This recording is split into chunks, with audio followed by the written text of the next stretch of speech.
नमस्कार, मैं हूं प्रभाकर मिश्रा। कोर्ट कचहरी और कानून से जुड़ी खबरें बताता हूं। एक खबर ऐसी है जो परेशान करने वाली है, मुझे तो कम से कम परेशान कर रही है। खबर ये कि solicitor general of India, Bharat सरकार के कानून के दूसरे सबसे बड़े अधिकारी, पहले होते हैं अटॉर्नी जनरल, उन्होंने सुप्रीम कोर्ट के सामने कहा कि ये जो PIL की व्यवस्था है, जनहित याचिका की व्यवस्था, अब इसकी ज़रूरत नहीं है, ये ख़त्म किया जाना चाहिए। मैं जब से सुप्रीम कोर्ट देख रहा हूँ या उसके पहले जब से पढ़ रहा हूँ, तब से मुझे ये पता है कि जनहित याचिका जो है वो हमारी न्याय व्यवस्था के लिए प्राणवायु है। इस पर हमारी न्यायपालिका गर्व करती रही है और इसके पीछे एक बहुत सुदृढ़ इतिहास रहा है और PIL से, जनहित याचिका से देश को बहुत फायदा हुआ है।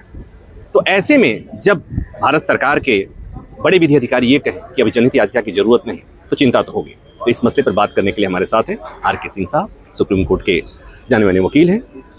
मैंने कहा कि मुझे तो परेशानी हुई, ये सुनकर अच्छा नहीं लगा, इसलिए कि मैं मानता हूं कि जैसे हम भी गवाह रहे हैं कि जनहित याचिकाओं ने इस देश को बहुत कुछ दिया। तमाम कानून बने, चुनाव सुधार हुए, अरे कोविड के दौरान ऑक्सीजन की सप्लाई हुई, बच्चों के एजुकेशन, साफ सुथरा हवा की बात भी जनहित याचिका से। ऐसे में जब कोई ये कहे कि जनहित याचिका की अब जरूरत नहीं है, तो आप क्या कहेंगे? प्रभाकर जी, ये बहुत डिस्टर्बिंग था सुनना किसी भी आदमी के लिए, एक सिटीजन के लिए ये सुनना कि PIL की पूरे जुरिस्डिक्शन को ख़त्म कर दिया जाए, ये वाकई डिस्टर्बिंग है। पता नहीं अब उनके दिमाग में क्या बात चल रही थी, उन्होंने क्यों ऐसा कहा। बिल्कुल ये सच बात है कि PIL का कोई प्रावधान हमारे संविधान में नहीं है।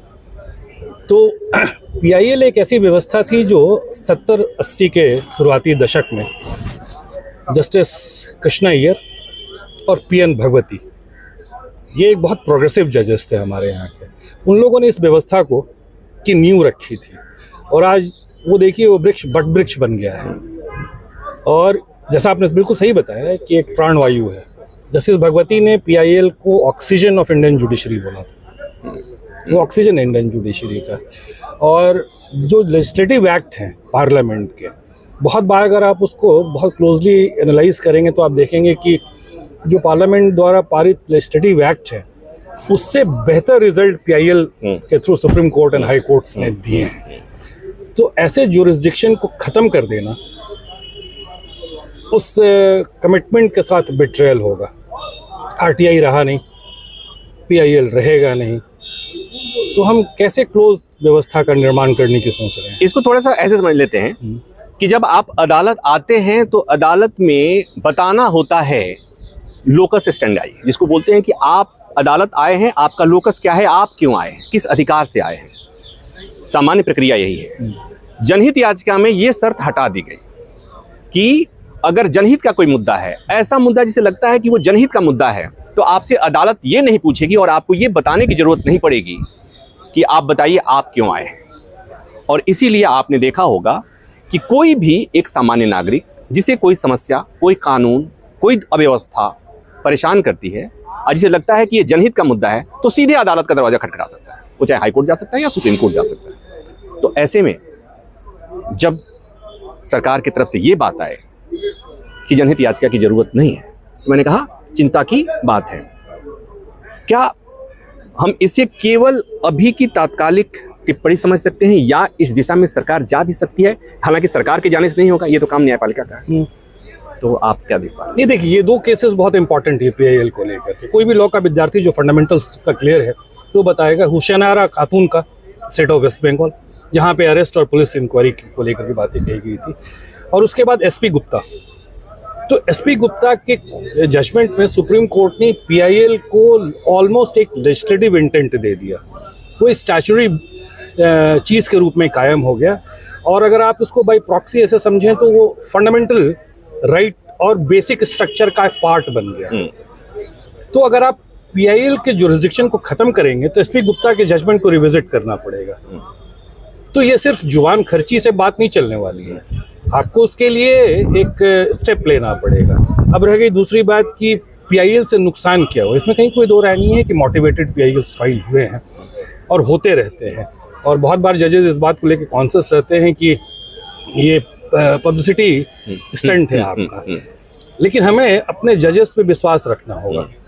उनकी जो जुडिशियल विजडम है वो इतनी भी पुअर नहीं है कि वो उस पीआईएल के तह में क्या मोटिव है वो उसको पकड़ नहीं पाते हैं। तो अदालत को देखना है, अदालत के सामने पिटीशन आ रही है, अगर अदालत के जजेस देख रहे हैं कि ये मोटिवेटेड है, ये पब्लिसिटी के लिए है, तो अदालत पहले समय पे मना कर सकता है, सुनवाई से इनकार करती है। करती भी है, कॉस्ट भी लगाती है, ऐसा भी है, कॉस्ट भी लगता है। तो ऐसे में ये काम तो अदालत पे छोड़ना चाहिए। ये खड़ा होकर के, अब मैंने जब कहा, ये बार बार मैं इंसिस्ट कर रहा हूँ और अंडरलाइन कर रहा हूँ कि भारत सरकार के सबसे बड़े, दूसरे नंबर के सबसे बड़े अधिकारी जब ये बात कहते हैं, तो मुझे लगता है कि एक नागरिकों के पास एक ये अधिकार आया था कि जनहित के मुद्दे पर हम अदालत जा सकते हैं। वो अधिकार छीनने की मनसा भले हो या मतलब वो कर पाए या न कर पाए, मनसा तो दिख रही है। देखिए, लास्ट सेंचुरी में 2 ऐसे एक्ट हैं जिसको हम पाथ ब्रेकिंग कहते हैं। एक जो राइट टू इंफॉर्मेशन एक्ट जिसको संसद ने पास किया था, और जो पीआईएल जुरिस्प्रूडेंस था जिसको सुप्रीम कोर्ट ने किया था। ये व्यवस्था परिवर्तन और सरकारों को बदलने का हथियार भी बनी। पीआईएल की ही बदौलत पिछले यूपीए सरकार में जो हुआ था उसको कोई बताने, जितने भ्रष्टाचार के मामले उजागर हुए और अदालत ने संज्ञान लिया, जैसा मैंने कहा यूपीए 2, वो सारे जनहित याचिका से जुड़े हुए थे। जनहित याचिकाओं के जरिए ही ये मांग की जाती है, कहा जाता है इस मामले में घोटाला हुआ है, अदालत संज्ञान ले, अदालत उस मामले में जांच का आदेश देती है, और जांच के बाद बवाल होता है तो सरकारें जाती है। बिल्कुल, आप आरटीआई को डाइल्यूट कर दिए, आरटीआई को क्लोज कर दिए ऑलमोस्ट, पीआईएल को भी खत्म कर दीजिएगा। गवर्नमेंट के जो टॉप ऑफिशियल कह रहे हैं कि पीआईएल को बंद कर देना चाहिए, तो हम ये मान के चले कि सरकार की मंशा है। अगर सरकार की मंशा है, आरटीआई भी नहीं है, पीआईएल भी नहीं है, तो किस क्लोज इंस्टीट्यूशन की कल्पना हम कर रहे हैं? वहाँ पे नागरिकों के अधिकार और उनकी आवाज़ का क्या होगा? वो किस फोरम पे, किस माध्यम से अपनी बात कह पाएंगे? तो बात समझ गए। इतनी बातचीत के बाद आपको तो ये बात समझ में आ गई कि जनहित याचिका का होना क्यों जरूरी है। और मैंने जैसा इंट्रो में कहा था कि जनहित याचिका के ही आधार पर लोग अदालत में जाते हैं कि माय लॉर्ड मुझे साफ हवा चाहिए। इसी के आधार पर लोग यहाँ कोविड के दौरान आए कि माय लॉर्ड हमें ऑक्सीजन की कमी हो रही है, हमें ऑक्सीजन चाहिए। उसी जनहित याचिका के आधार पर यहाँ पर लोग आते हैं ये कहने के लिए कि माय लॉर्ड ये जो चुनाव हुआ है इसमें गड़बड़ी है।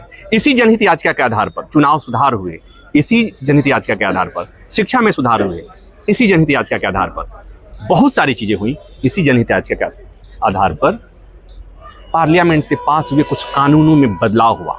इतना महत्वपूर्ण है ये जनहित याचिका, और उस पर अगर ये कहा जा रहा है कि अब इसकी जरूरत नहीं है, तो चिंता होना लाजमी है। चिंता आर.के. सिंह की भी है, चिंता मेरी भी है, और इस बातचीत को सुनने के बाद चिंता आपको भी होगी, है कि नहीं? तो अगर ये बातचीत हमारी पसंद आई, इसे लाइक कीजिए, शेयर